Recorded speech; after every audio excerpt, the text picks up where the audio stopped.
Hi, everybody. Thank you very much. Always appreciate you. Welcome to another classic movie review.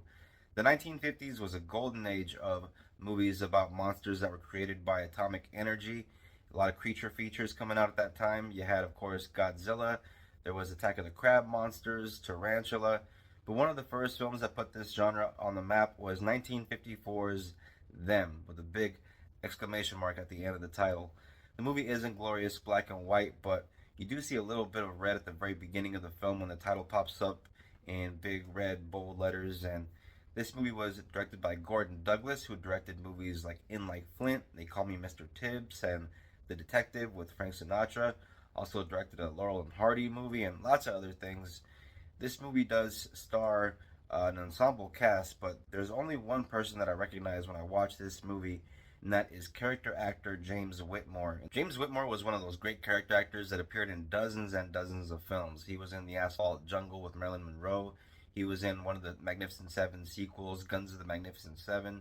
He was in the original Planet of the Apes, where he played like the ape president, like the president of the assembly, I think. And he was also in Chato's Land, and of course, a lot of people remember him from The Shawshank Redemption in the role of Brooks in that movie, and he also starred in Where the Red Fern Grows. At the very beginning of the film, we see that we're in New Mexico. The setting looks like a small desert town, and you see a little girl wandering around who looks very, very obviously traumatized by something, and these two cops are cruising around and they notice her, and so they go to check her out, and she's obviously catatonic, and Sergeant Ben Peterson, played by James Whitmore, is kind of the guy that takes the lead in making sure that she's cared for. After showing a lot of concern for the little traumatized girl, the two cops, Sergeant Peterson and his partner Ed, make sure that she's safe, and then they go on about their investigation of seeing what could have happened to this little girl.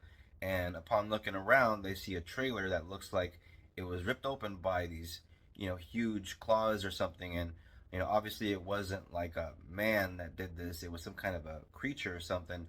And the whole front of the trailer looks like a huge section is just torn open, looks all gutted. And they do a little bit more looking around, and they see a store.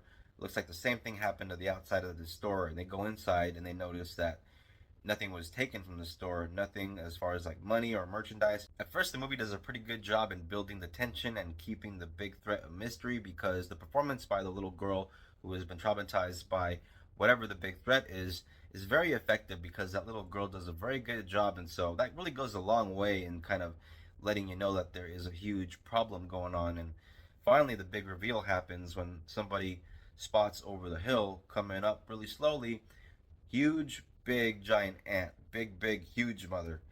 And not the only one, there's going to be more. The US government responds by sending a scientist who has experience with atomic radiation to the location out in New Mexico to help out with the investigation.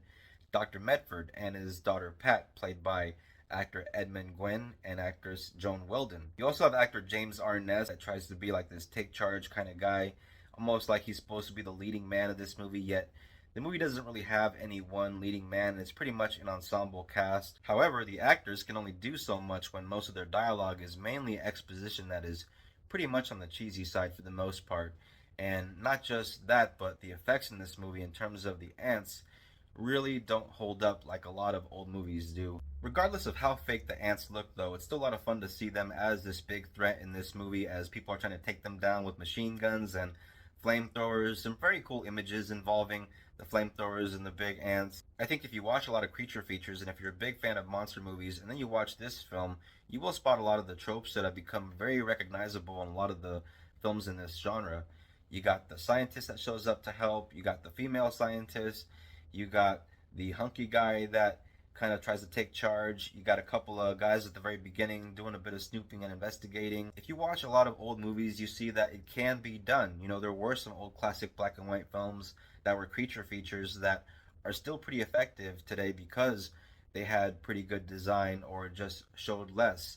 You got Creature of the Black Lagoon, which had a very cool design with the monster in that film, which still holds up even though it's a guy in a suit.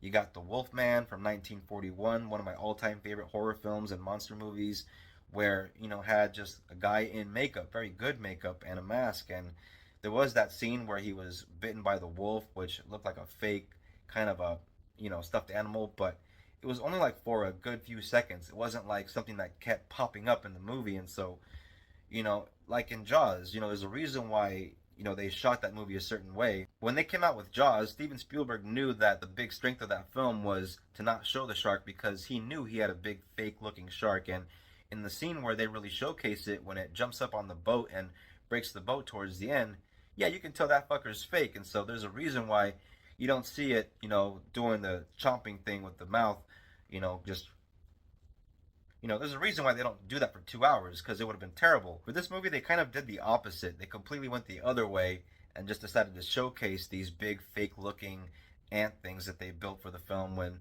I think if they would have gone with stop motion or maybe like gotten like real ants and did some kind of trickery, some kind of optical thing that they have done before in movies, I think that could have been the better route. Regardless, though, this movie still has a cult following and a ton of fans and people that grew up with this movie adore it and appreciate it. And I do see why. It is a fun movie, even if it does have big, giant ants that aren't all that convincing. Either way, though, I still recommend it just for, the novelty and the experience of it. If you're into creature features, if you're into the classic monster movies, it is a part of our monster movie heritage, and that always warrants a viewing. Them from 1954. I give this movie 2.5 stars. I'm pretty sure you can find this on streaming. I found it on Max not that long ago. Maybe you can find it on Tubi and stuff like that.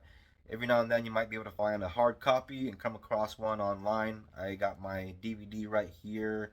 And yeah, online is usually the best way to go since it's hard to find these babies in a store these days since, it's going the way of the dodo. But 1954, them ants, big damn giant ants out to get you. Thank you very much for watching this classic movie review. Always appreciate it. If you're into the classics, if you're into movies, if you're into this kind of thing, but you're new to the channel, hit the bell, become a subscriber. Please don't forget to comment, share, like, always helps out. If you're a returning viewer, thank you for your support. I always appreciate it. Everybody take care of each other. Till next time, peace out and God bless.